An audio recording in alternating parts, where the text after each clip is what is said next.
I'm from Tokyo, Japan, and grew up in London, England, and Tokyo. Now, I was born in Japan, grew up there until I was 5, then moved to London for my dad's work, and then lived there for 3 years, I think, and went back to Japan. So most of my life has been in Japan.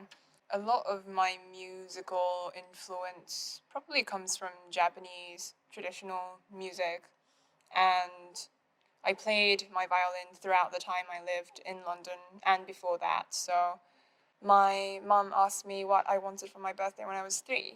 I was turning 4, and I said a violin because I just had this image of an orchestra playing in my head since I was 3. So that's how I got the violin, started playing, and been playing ever since. So I didn't really like practicing. I just liked listening to the sound of it, I think, playing and listening to the sound of it.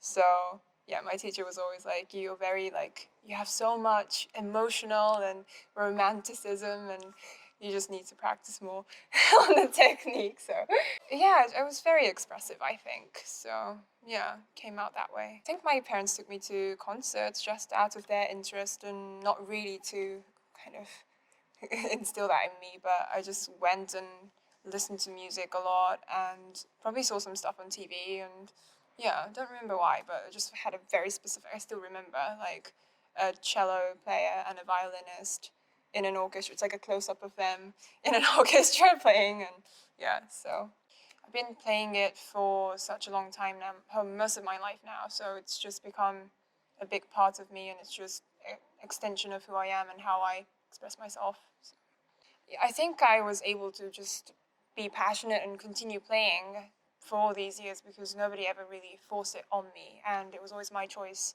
and I had the urge to play, and it was available to me, so I was able to just keep on playing and keep on loving it.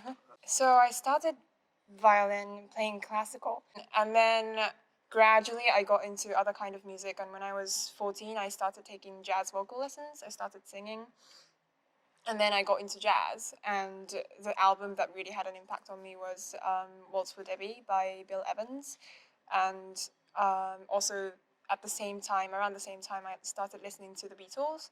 So those two had a Beatles Rubber Soul. It's my favorite album still to this day. I listened to those two CDs since I was 14. More like around when I was 14, 15, that was on my, we used to have those CD players. It was on it all the time, I feel.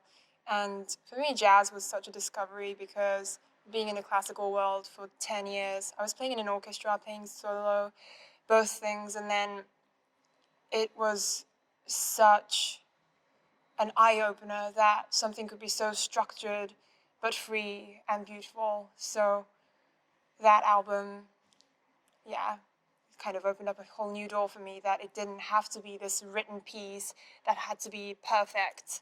Like, I guess listening to jazz made me realize that beauty is in the imperfections, sort of. So, yeah.